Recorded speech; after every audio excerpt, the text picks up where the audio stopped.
नमस्कार दोस्तों, western countries आपस में बट रही हैं। हुआ कुछ ऐसा है कि इंटरनेशनल क्रिमिनल कोर्ट के अंदर एक रिजोल्यूशन लाया गया।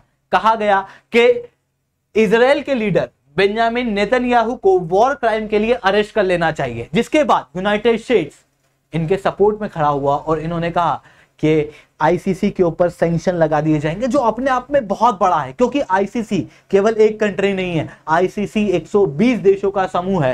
यूनाइटेड स्टेट्स ऑफ अमेरिका ने यहां पर 120 देशों के समूह के ऊपर एक सैंक्शन लगाने की बात की है। वहीं दूसरी तरफ फ्रांस, जर्मनी और दूसरे देश जो कभी इजराइल के साथ हुआ करते थे, अब वो इजराइल का साथ छोड़ते हुए दिखाई दे रहे हैं और कह रहे हैं कि वॉर क्राइम के लिए, ह्यूमैनिटी के लिए इस स्टेप को आगे बढ़ाना चाहिए। दोस्तों, ये वेस्ट वर्सेस वेस्ट का इशू क्या हो रहा है, इसके अंदर और क्या नए आयाम खुल सकते हैं, इसकी वजह से हमारे ऊपर क्या असर पड़ सकता है, इन सारी चीजों डिटेल में चर्चा करेंगे। बट उसके पहले आप लोग मेरे साथ में SRC10 टेलीग्राम ग्रुप के ऊपर जुड़ सकते हो। मेरे क्लास की अपडेट, पीपीटी, पीडीएफ सब कुछ आपको मिल जाएगा। यूपीएससी सीएससी की तैयारी करना है, इंडिया के टॉप एजुकेटर से अगर आप लोग को ऑफलाइन क्लासेस के अंदर पढ़ना है तो आप लोगों के पास में बहुत अच्छा मौका है। अनअकैडमी अब केवल ऑनलाइन नहीं रहा है, अनअकैडमी अब ऑफलाइन भी आ चुका है। दिल्ली के करोलबाग मुखर्जी के अंदर, प्रयागराज के सिविल लाइन्स के अंदर ऑलरेडी हमारे सेंटर्स खोले जा चुके हैं। अगर आप चाहते हो तो हमारे सेंटर्स के ऊपर विजिट कर सकते हो। इसके अलावा दोस्तों एक बहुत इंपॉर्टेंट चीज कि इंडिया के टॉप एजुकेटर आप लोगों को ऑफलाइन क्लासेस के अंदर पढ़ाएंगे, वो भी वो टीचर जिन्होंने ये सारे टॉपर्स दिए हैं। और अगर आप ध्यान से देखोगे तो ये हमारे इंटरव्यू गाइडेंस प्रोग्राम के बच्चे नहीं हैं, ये हमारी टेस्ट सीरीज के बच्चे नहीं हैं, बल्कि हमारे क्लासरूम के अंदर पढ़े हुए बच्चे हैं। आप भी यहाँ पर जुड़ सकते हो। चलिए दोस्तों, आप समझने का प्रयास करते हैं यहाँ पे हुआ क्या। देखो, मैं जिस कोर्ट की बात कर रहा हूँ ना, ये इंटरनेशनल क्रिमिनल कोर्ट है। ये इंटरनेशनल कोर्ट ऑफ जस्टिस से अलग है। एक होता है आईसीजे, जो आपने ना यूनाइटेड नेशन के अंदर पढ़ा होगा। यूनाइटेड नेशन की जो ऑर्गेनाइजेशंस हैं उसके अंदर आईसीजे आता है। वैसे ही इंटरनेशनल क्रिमिनल कोर्ट ये यूनाइटेड नेशन के अंदर नहीं है, ये यूनाइटेड नेशन से रिलेटेड है पर उसके अंदर ऑर्गेनाइजेशन नहीं। जैसे आईसीजे जो है वो 1946 के अंदर बनी थी और जितने भी यूनाइटेड नेशन के मेंबर हैं वो आईसीजे के मेंबर हो जाते हैं। वहीं दूसरी तरफ अगर हम लोग बात करें आईसीसी की, तो ये रोम स्टैट्यूट के तहत बनाई गई है। इसका हेडक्वार्टर भी हेग, नीदरलैंड के अंदर है। पर ये जो आईसीसी है, यानी कि इंटरनेशनल क्रिमिनल कोर्ट है, ये किसी एक इंडिविजुअल के ऊपर भी क्रिमिनल प्रोसिक्यूशन लगा सकती है, उसे अरेस्ट कर सकती है। Genocide, crime against humanity, war crime, crime of aggression, इन सारे आधारों पर। भारत आईसीसी का भाग नहीं है, भारत आईसीजे का भाग है, ठीक है, जो कि यूनाइटेड नेशन की, क्योंकि भारत यूनाइटेड नेशन का मेंबर है, इस कारण से हम लोग इससे जुड़े हुए हैं, पर हम लोग आईसीसी से नहीं जुड़े हैं। आईसीजे जो है वो किसी इंडिविजुअल को अरेस्ट करने की, किसी देश के लीडर को अरेस्ट करने का रिजोल्यूशन नहीं निकाल सकता, पर आईसीसी ये काम कर सकता है। अब इंटरनेशनल क्रिमिनल कोर्ट के अंदर ऐसा काम पहले भी किया जा चुका है। व्लादिमीर पुतिन को अरेस्ट करने की बात पहले भी की गई थी। अब अगर मैं आईसीसी की बात करूं तो आईसीसी के अंदर ये सारी कंट्रियां हैं जो आपको डार्क ग्रे कलर के अंदर देखने को मिल रही है। यहां पर साउथ अफ्रीका भी इंटरनेशनल क्रिमिनल कोर्ट का भाग है। अब हुआ ऐसा था कि व्लादिमीर पुतिन को जब अरेस्ट करने का प्रावधान निकाला गया था, उसके बाद ब्रिक्स समिट होने वाली थी साउथ अफ्रीका के अंदर, जिसके बाद व्लादिमीर पुतिन वहां पर नहीं गए थे क्योंकि डर था कि वो लोग अरेस्ट कर सकते हैं। क्योंकि इस प्रावधान के चलते, इस आईसीसी इंटरनेशनल क्रिमिनल कोर्ट के चलते, अगर किसी के अरेस्ट की बात निकल चुकी है, उसका रेजोल्यूशन पास हो चुका है, तो फिर मेंबर कंट्रियों को उस व्यक्ति को अरेस्ट करना होता है। साउथ अफ्रीका ने एग्जेम्पशन मांगे थे, उस समय पे एग्जेम्पशन वगैरह को देने में काफी टाइम लग गया था, जिसके कारण से फिर व्लादिमीर पुतिन वहां पर गए नहीं थे। अब रिसेंटली इसी तरीके का प्रावधान निकाला जा रहा है बेंजामिन नेतन्याहू को लेके, जिसके बाद यूनाइटेड स्टेट्स ऑफ अमेरिका एक तरफ इजराइल के सपोर्ट में खड़ा है, जिस तरीके से वो हमेशा रहता है। वहीं दूसरी तरफ अभी केवल ये बिड आई है, केवल एक प्रावधान आया है जिसे फ्रांस और जर्मनी भी सपोर्ट कर रहे हैं। वहीं यूनाइटेड स्टेट्स और ब्रिटेन सपोर्ट नहीं कर रहे हैं। डेनमार्क और स्वीडन का कहना यह है कि रूल ऑफ लॉ फॉलो होना चाहिए। ब्रिटेन ने यहां पर एकदम खतरनाक कटाक्ष शब्दों के अंदर विरोध नहीं किया है, क्योंकि ब्रिटेन जो है वो इंटरनेशनल क्रिमिनल कोर्ट का भाग है। यूनाइटेड स्टेट ने केवल इसके रिजोल्यूशन के ऊपर साइन किया है, रेक्टिफाई नहीं किया है। ऐसी कंडीशन में यूनाइटेड स्टेट्स अभी इसका भाग नहीं है, जिसके कारण से यूनाइटेड स्टेट ने स्ट्रॉन्ग शब्दों में, कड़े शब्दों में निंदा करी है।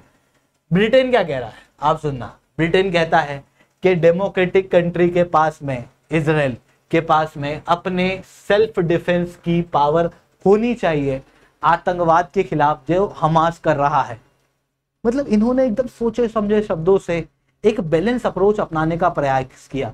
वहीं यूनाइटेड स्टेट्स ऑफ अमेरिका जो कि इंटरनेशनल क्रिमिनल कोर्ट का भाग नहीं है, इनके सेक्रेटरी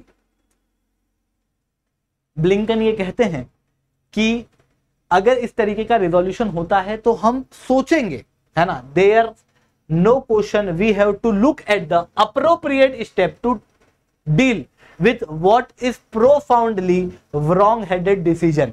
और ये जवाब इन्होंने कब दिया, जब इनसे कहा गया कि क्या आप आईसीसी के खिलाफ सैंक्शन लगाएंगे, तो इन्होंने कहा कि हाँ हम स्टेप ले सकते हैं। ना तो इन्होंने हाँ किया ना इन्होंने ना किया, पर इनका जो स्टैंड था वो आईसीसी के ऊपर सैंक्शन लगाने की तरफ था। आप यहां पर भी क्लियरली देख सकते हैं कि यूनाइटेड स्टेट जो है वो सिग्नल कर रहा है कि वो आईसीसी के ऊपर सैंक्शन लगा सकता है इजराइल वारंट को लेके।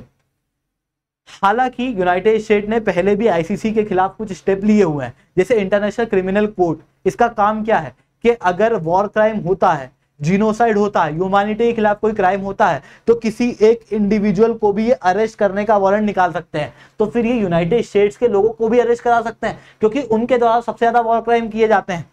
ऐसी कंडीशन में 2002 के अंदर द हैग इन्वेजन एक्ट निकाला गया था। द हैग इन्वेजन एक्ट ये था कि हैग, जहां पर हेडक्वार्टर किसका है, आईसीसी का, अगर ये किसी यूनाइटेड स्टेट के लीडर को अरेस्ट करते हैं तो ऐसी कंडीशन में मिलिट्री को भेजा जा सकता है नीदरलैंड में। इस तरीके का एक्ट जो है वो समय में पास किया गया था। और अभी जब इसी चीज के ऊपर बात हो रही थी तो यूनाइटेड स्टेट्स के सेनेटर द्वारा ये कहा गया था कि अगर आज आईसीसी इस तरीके का रिजोल्यूशन निकालती है कि वो इजराइल के खिलाफ अरेस्ट करे, तो फिर भविष्य में ये लोग हमारे खिलाफ भी इसी तरीके के अरेस्ट वारंट निकाल सकते हैं। हम लोगों को इसको रोकना चाहिए, जिसके बाद यूनाइटेड स्टेट जो है वो आईसीसी के ऊपर हो सकता है भविष्य में सैंक्शन लगा दे for arrest of Benjamin Netanyahu. हालांकि अभी तक रिजोल्यूशन बिल्कुल पास नहीं हुआ है, केवल अभी बिड आई है, ठीक है। वहीं इनके ऊपर जो क्राइम है वो है starvation of civilians, international attack on civilian, murder और एक्सटर्मिनेशन। इनके केसेस जो हैं वो बेंजामिन नेतन्याहू के खिलाफ देखने को मिल रहे हैं। अब इजराइल जो है उसको एक समय पर वेस्टर्न देशों का सपोर्ट मिलता था, पर अब ये सपोर्ट धीरे धीरे करके दूर होता जा रहा है। जो लिबरल लोग हैं वो देख रहे हैं कि इजराइल जो है वो बहुत ब्रूटैलिटी से वहां पर एक्शन ले रहा है, जिसके बाद स्पेन, आयरलैंड, नॉर्वे, इन्होंने पैलेस्टीन को ऑलरेडी एक देश मान लिया है, जिसके बाद इजराइल के द्वारा इन देशों से अपनी एम्बेसी को बुला लिया था, अपने एम्बेसडर को रिकॉल कर लिया था और इवन इनके इन्वॉय को भी समन किया था। बट आप यहां पर एक बात समझने का प्रयास करो कि अगर आईसीसी और ये कंट्रियां इस तरीके के एक्शन ले रही है तो ओवरऑल इजराइल के साथ में क्या हो रहा है। इजराइल जो है वो पॉलिटिकली आइसोलेट हो रहा है, और पॉलिटिकल आइसोलेशन का मतलब है पैलेस्टीन को और ज्यादा पावर मिलना, क्योंकि पैलेस्टीन अभी तक एक अलग कंट्री के रूप में ज्यादा रिकॉग्नाइज नहीं होता था, क्योंकि इजराइल उसे रिकॉग्नाइज होने नहीं देता था, क्योंकि इजराइल का इन्वॉल्वमेंट ज्यादा था यूएस के सपोर्ट की वजह से।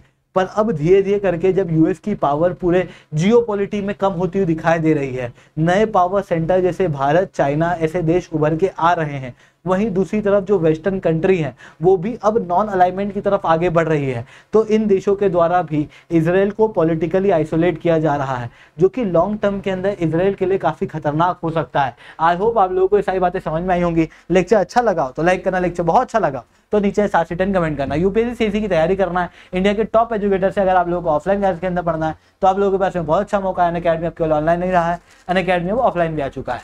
अगर आपको अनअकैडमी के बेनिफिट जानना है तो इस वीडियो को पूरा एंड तक देखना।